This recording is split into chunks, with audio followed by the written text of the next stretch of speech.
Hello my dear friends, welcome to lucky education. और आज हम देखेंगे लेक्चर नंबर 11 में कंपोजिशन ऑफ कॉन्स्टिट्यूएंट असेंबली।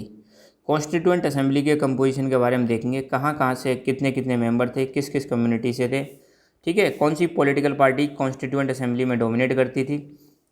ये सारी चीज़ें हम इसमें डिस्कस करने वाले हैं।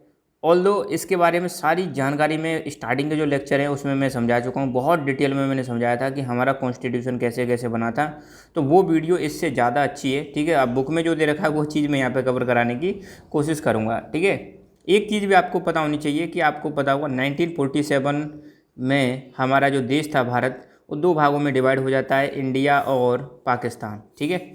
इंडिया और पाकिस्तान, और इस चीज़ को हम बोलते हैं पार्टीशन। तो पार्टीशन के बाद आप देखोगे ये पहले जो एक भारत हुआ करता था, अब ये दो भागों में बढ़ जाता है। ये वाला तो हो गया इंडिया और इधर पाकिस्तान बनते हैं दो। ध्यान रखना 1947 में दो पाकिस्तान बने थे।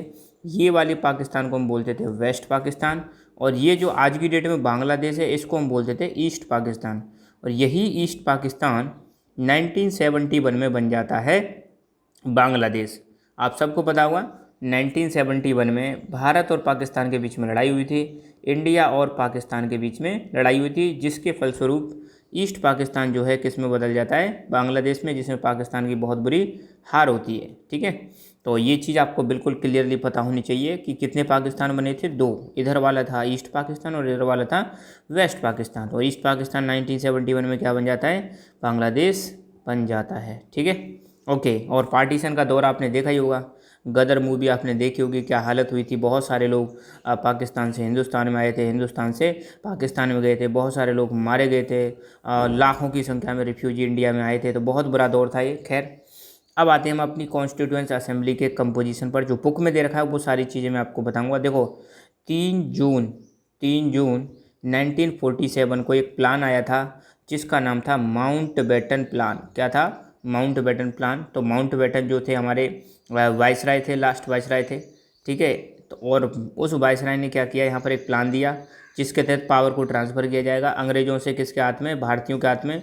और इसी प्लान के तहत भारत को डिवाइड कर दिया दो भागों में, इंडिया और पाकिस्तान के बीच में। तो शुरू में जो हमारी कॉन्स्टिट्यूएंट असेंबली बनी थी तो इसमें 389 मेंबर थे। कितने मेंबर थे, 389 मेंबर हुआ करते थे। मगर जैसे ही भारत और पाकिस्तान का डिवीज़न हुआ तो जो टेरिटरी पाकिस्तान में आती थी उनके जो मेंबर थे अब वो कॉन्स्टिट्यूएंट असेंबली के मेंबर नहीं रहे। तो यही चीज़ यहाँ पे बता रखी है।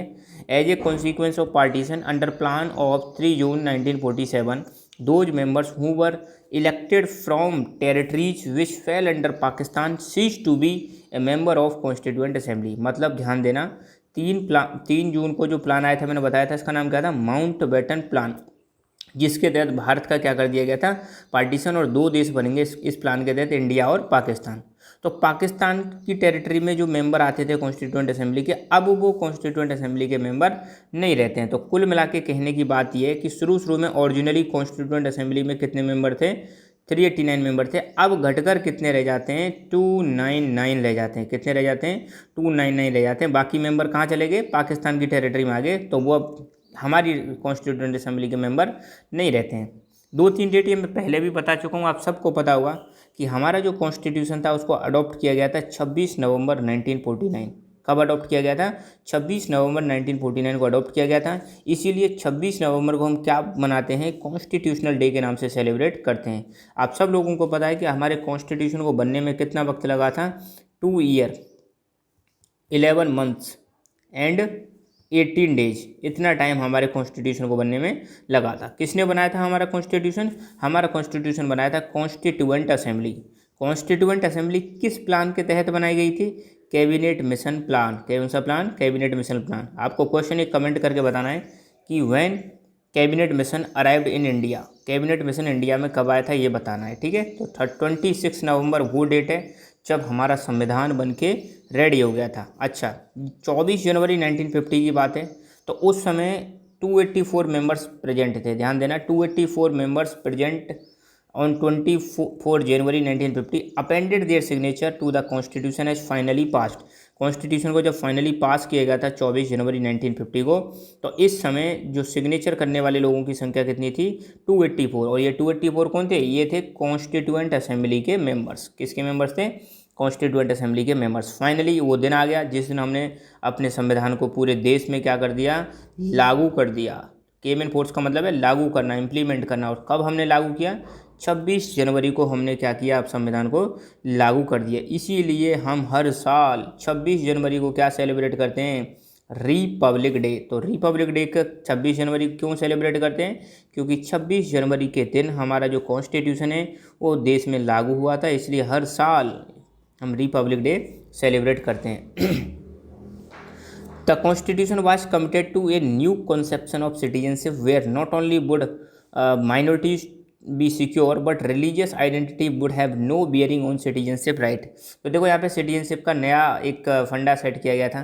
पहली बात तो यहाँ पे सिटीजनशिप के लिए अगर आपको भारत का सिटीजन होना है तो उसके लिए आपको कोई रिलीजियस आइडेंटिटी का होना ज़रूरी नहीं है। मतलब आपको भारत का सिटीजन होने के लिए किसी पर्टिकुलर रिलीजन का होना ज़रूरी नहीं है। आप किसी भी रिलीजन के हो, आप भारत के सिटीजन होंगे। तो मतलब रिलीजन का सिटीजनशिप के अधिकारों पे कोई फ़र्क नहीं पड़ेगा। साथ के साथ में माइनॉरिटी के जो राइट्स थे, माइनॉरिटी मतलब जिनकी संख्या कम थी, चाहे वो कम लैंग्वेज बोलने वाले हों, चाहे उनका कल्चर कैसा हो, कम हो, रिलीजियस माइनॉरिटी हो या फिर कल्चरल माइनॉरिटी हो, लिंग्विस्टिक माइनॉरिटी हो, कोई सी भी हो, कम धर्म के लोग हों, कम लैंग्वेज बोलने वाले लोग हों, उनके राइट्स को भी प्रोटेक्ट किया जाएगा।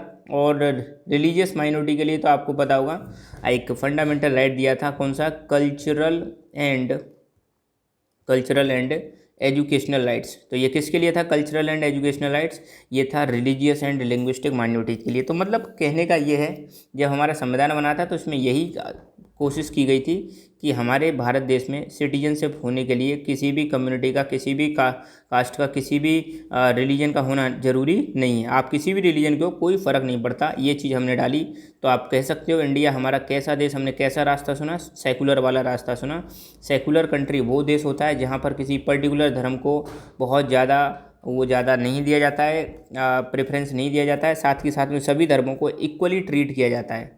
और इसके लिए भी हमारे कॉन्स्टिट्यूशन में एक फंडामेंटल राइट है जिसका नाम है right to freedom of religion. ठीक है, right to freedom of religion क्या कहता है, आप किसी भी धर्म को अपना सकते हो, कोई दिक्कत नहीं, किसी भी धर्म को प्रैक्टिस कर सकते हो, कोई ज़बरदस्ती आप पे नहीं करेगा।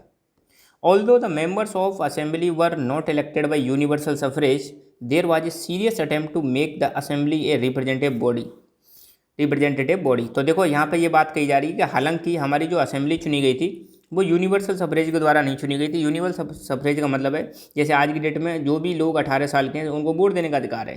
तो पहले जब इसमें मेंबर जो चुने गए थे वो सभी ने नहीं चुने थे, चुनिंदा लोगों ने चुने थे। फिर भी कोशिश की गई थी कि हमारी जो कॉन्स्टिट्यूएंट असेंबली है उसको रिप्रेजेंटेटिव बॉडी बनाया जाए, सभी को इसमें शामिल किया जाए, किसी एक पर्टिकुलर लोगों को ही इसमें शामिल ना किया जाए। ठीक है, तो members of all religions were given representation, जितने भी रिलीजन्स के लोग थे सबको रिप्रेजेंटेशन दिया गया कॉन्स्टिट्यूएंट असेंबली में। रिप्रेजेंटेशन का मतलब है लगभग यही कोशिश की गई थी कि हर रिलीजन के लोग किसका भाग हों, कॉन्स्टिट्यूएंट असेंबली का भाग हों, जो भारत के लिए क्या बना रही थी, संविधान। और तो और जो शेड्यूल कास्ट थी उसके 28 मेंबर्स थे। तो मतलब ऐसा नहीं था कि शेड्यूल कास्ट को दरकिनार कर दिया, हर चीज़ का यहाँ पे ध्यान रखा गया था। सभी वर्ग से, सभी सेक्शन से, सभी रिलीजन के लोगों को इसमें पार्टिसिपेट कराया गया था, ताकि किसी को यूँ ना लगे कि ये कॉन्स्टिट्यूशन किसी पर्टिकुलर लोगों ने बनाया, पर्टिकुलर कम्युनिटी ने बनाया। इसलिए यही ध्यान रखा गया था कि सबको साथ में लेके चलें। अगर किसी पॉलिटिकल पार्टी की बात करें तो सबसे ज़्यादा कॉन्स्टिट्यूएंट असेंबली में एक ही पॉलिटिकल पार्टी का दबदबा था और उस पॉलिटिकल पार्टी का नाम था इंडियन नेशनल कांग्रेस। तो कांग्रेस जो थी ये असेंबली में डोमिनेट करती थी। लगभग 82% सीट पार्टीशन होने के बावजूद भी 1947 में इंडिया पाकिस्तान बनने के बावजूद भी कॉन्स्टिट्यूएंट असेंबली में जो 82% सीट थी वो किसकी थी, कांग्रेस की थी। तो कांग्रेस एक उस समय पर बहुत ही ज़्यादा जानी मानी पहचानी, और सिंपल सी बात है उस समय एक ही पार्टी थी उसको जिसको हम जानते थे और किसी पार्टी को जानते ही नहीं थे। तो ध्यान रखना 82% जो सीट थी किसकी थी, कांग्रेस की थी। कांग्रेस अपने आप में एक डाइवर्स पार्टी थी।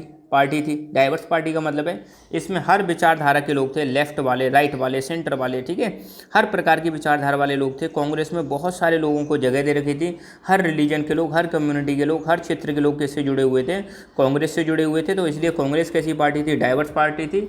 उस समय पर लोग जानते भी कांग्रेस पार्टी को थे। तो कॉन्स्टिट्यूएंट असेंबली में जो सबसे ज़्यादा जब दबदबा था वो किसका था, कांग्रेस पार्टी का था। तो बस आज के लेक्चर में इतना ही।